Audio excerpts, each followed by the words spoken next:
call from the future. It was an ordinary Tuesday night when I received the call. My phone rang once, twice, the sound slicing through the dimly lit room. I was sprawled on the couch, scrolling through mindless updates, half watching the news. You know, the usual. But that ringtone, it wasn't my usual one. It had this haunting, eerie tone, like a warning that didn't belong in the calm of a random evening. I glanced at the screen. No name. No number. Just a single, unrecognizable area code. My finger hovered for a moment before I swiped the answer button. I figured it was probably some telemarketer. But the voice on the other end hit me like a freight train. Run. Run, now, before it's too late. I froze. The voice was frantic, desperate, almost like it was shouting from the other side of a nightmare. My heart raced. The urgency in that single word made every hair on my body stand on end. My brain tried to catch up with the words, to make sense of them, but it wasn't happening. Before I could say anything, the voice, now calmer, continued. You have to listen. It's me, from the future. The words barely registered. I opened my mouth, but nothing came out. My throat was tight, constricted. Who was this? What was going on? The silence on the other end was suffocating. Then, just as I was about to hang up, the voice spoke again. Only this time, it was different. It was mine. My own voice, coming through the phone, but distorted somehow. It echoed with a strange, unsettling familiarity. It's you, but from 3 days in the future. I dropped the phone. It slipped from my hand, hitting the floor with a hollow thud. My mind couldn't keep up. What the hell just happened? I knelt down, reaching for the phone. The screen was dark. No missed calls. No voicemail. Nothing. I sat back on the couch, heart pounding, my breath shallow.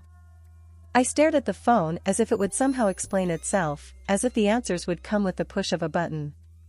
But there was nothing. Just the deafening silence of an empty room. I tried to shake it off. Maybe I was just tired. Maybe I had heard it wrong. But the thing was, it wasn't just a weird phone call.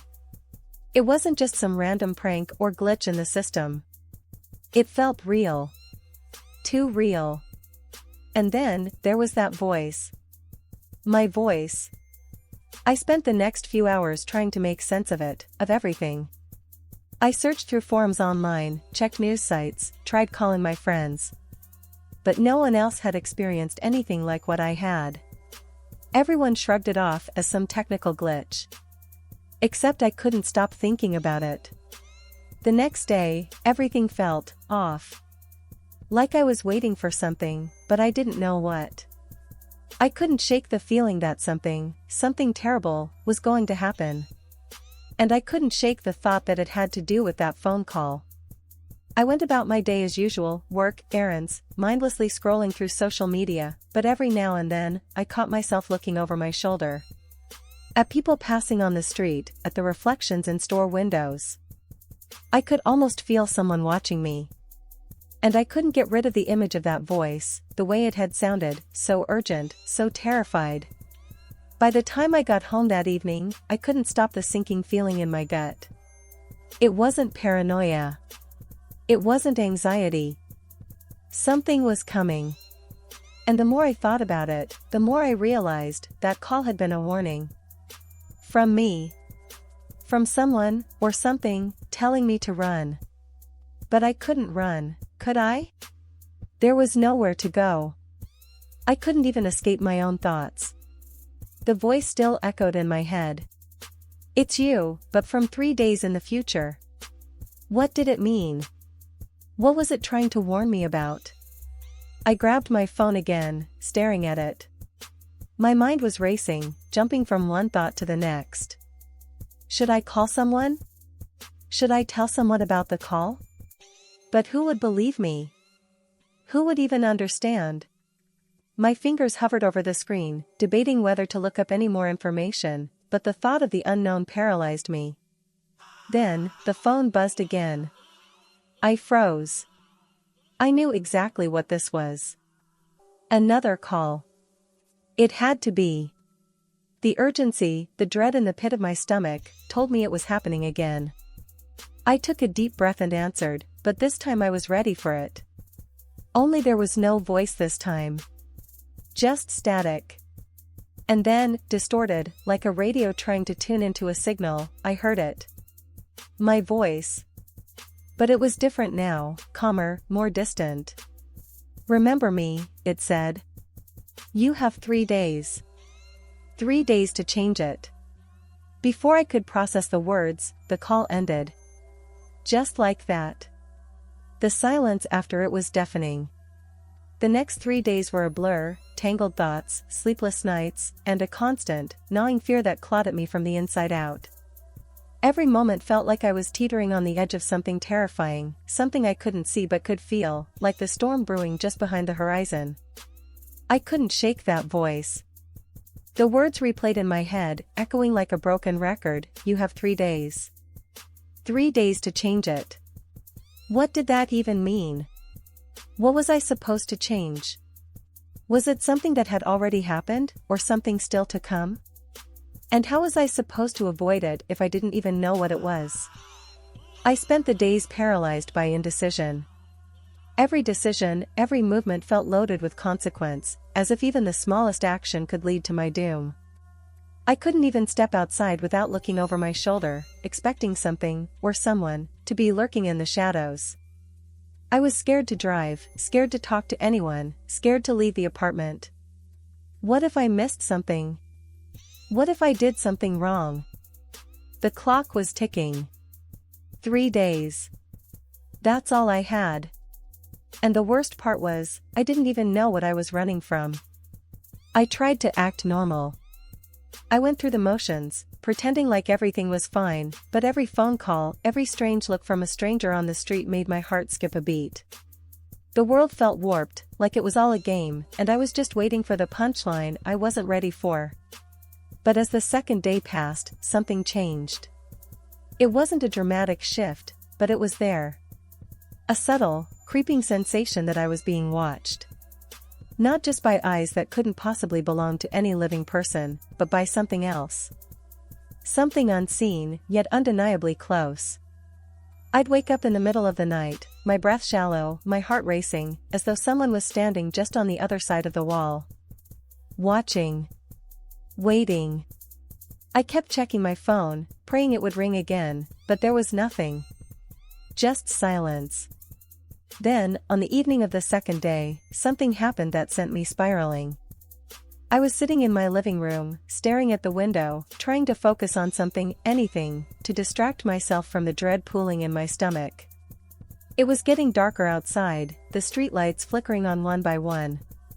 The city was quiet, unusually quiet. Too quiet.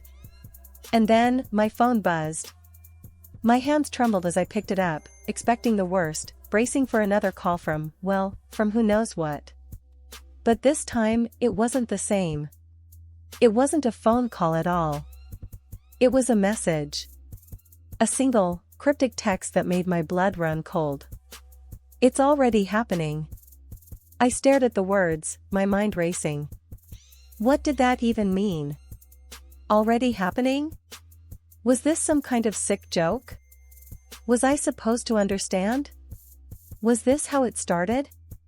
I shoved the phone away from me, my mind a whirl of confusion and fear. My hands were clammy, my pulse hammering in my ears. My thoughts tumbled in a desperate, frantic scramble. My voice, had told me I had 3 days to change something. Was this the beginning? Had I missed something already? I couldn't sit still. I couldn't think. My mind was a cage of panic, my thoughts jumbled and spinning out of control. In a desperate bid to find some clarity, I grabbed my jacket and ran out the door. I didn't know where I was going, but I needed to get away from my apartment, from the suffocating air of fear that had become my only companion. I walked aimlessly through the streets, my footsteps echoing in the empty night. The city felt different tonight, its familiar corners now unfamiliar and strange. Every shadow seemed to hold a secret, every flicker of movement in the corner of my eye sent my heart racing.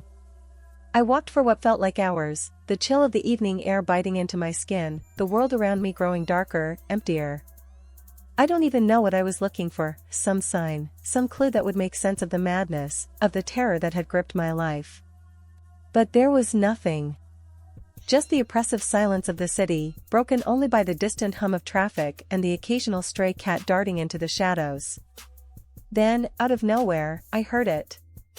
A voice. The voice I had feared. My own voice.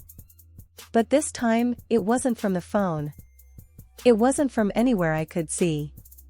It came from the dark alley ahead of me, barely audible, a whisper carried on the wind. It's not too late. But it will be. I froze. My breath caught in my throat, my heart hammering in my chest. The voice was so familiar, so unmistakable, but there was no one there. No one in the alley. No one around me. Just the dark, empty street. I turned and ran. I didn't look back. I couldn't. I didn't know what was happening, but I knew I couldn't face it alone. I don't know how long I ran, but eventually, I found myself back at my apartment, out of breath, shaking. I didn't even know why I had run. It was like I was trapped in a nightmare, unable to wake up, unable to escape. When I stepped inside, I saw it, the phone. It was lying on the table, its screen cracked, the light flickering faintly in the darkness. It was waiting for me. Just like everything else. I knew the call would come. I knew it would happen. And when it did, I wasn't ready. I wasn't ready for what was about to unfold. The third day was almost here. And I could feel it. Something was coming. The final day arrived like a storm you could hear on the horizon, but never quite see. The tension in the air was unbearable, each minute dragging on, suffocating me. Every second felt like an eternity, and I couldn't shake the feeling that whatever I was running from was closing in. I hadn't left my apartment since that night. I couldn't. Every time I thought about stepping outside, my skin would crawl. I kept seeing things that weren't there, flickers of movement in the corner of my vision, shadows that didn't belong, whispers on the wind that sounded too much like my own voice. I knew something was coming, something inevitable. But what? And why? What was going to happen in 3 days? And why hadn't the voice called again? Why hadn't there been another message? Was it already too late? Was I doomed to a fate I couldn't avoid? I couldn't stop pacing. My apartment was small, but it felt like it was closing in on me. The walls seemed to breathe, the air thick with anticipation. Time itself seemed to have slowed to a crawl. The clock on the wall ticked with a sound so loud it was like a countdown, every second ringing in my ears like a warning. I checked the phone again. Nothing. No message. No call. Just silence. But it wasn't peaceful. It was terrifying. As the hours passed, I started to feel different. Like the world around me was fading, becoming unreal, as though I was slipping through the cracks of reality. I wasn't sure if I was still awake or if I had already fallen into some twisted dream. The edges of everything blurred, like a painting smeared by an invisible hand.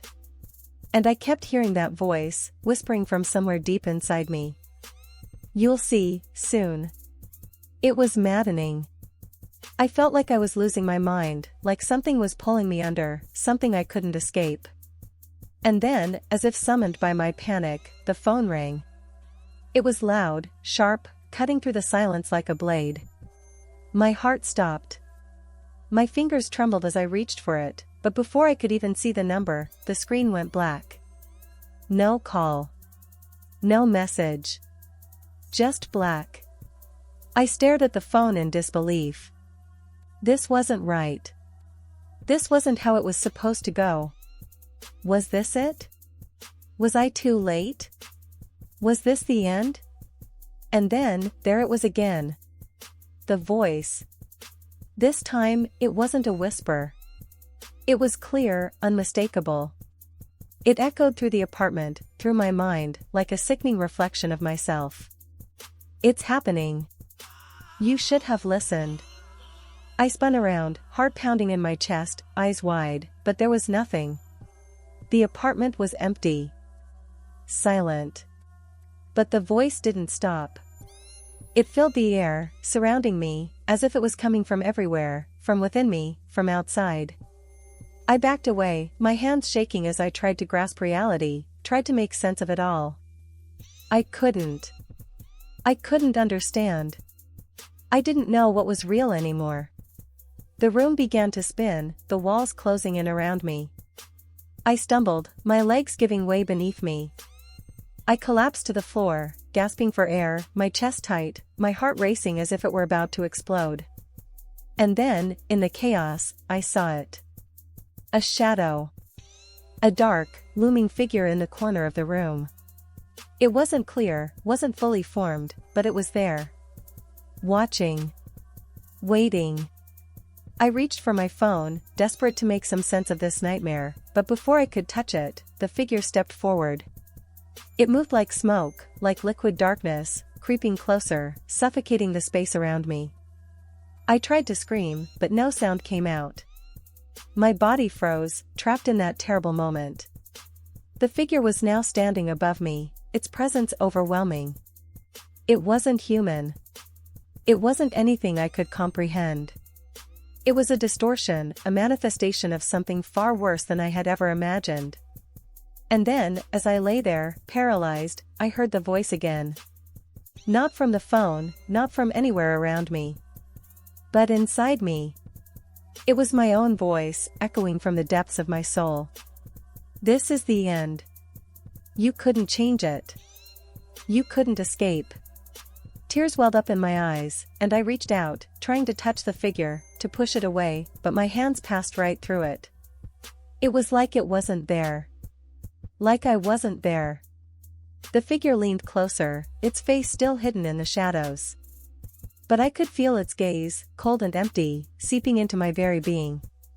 I could feel it, the weight of inevitability, of finality. There was nothing I could do to stop it. And then, with a single, sickening breath, the figure spoke. You've already died. The words hit me like a physical blow, knocking the wind from my chest. I gasped, feeling the chill of those words seep into my bones. It wasn't a warning. It wasn't a threat. It was a statement of fact. I tried to scream, but no sound escaped. I tried to run, but my body refused to move. I was trapped in that moment, suffocating in the realization that it was too late, that there was nothing left to do but wait for the end. And then, nothing. The silence was deafening. The figure was gone. The shadows faded. The apartment returned to normal, as if nothing had ever happened. But I knew. I knew that whatever had been, whatever had happened, had already passed. The call had come. The warning had been given. And I had ignored it.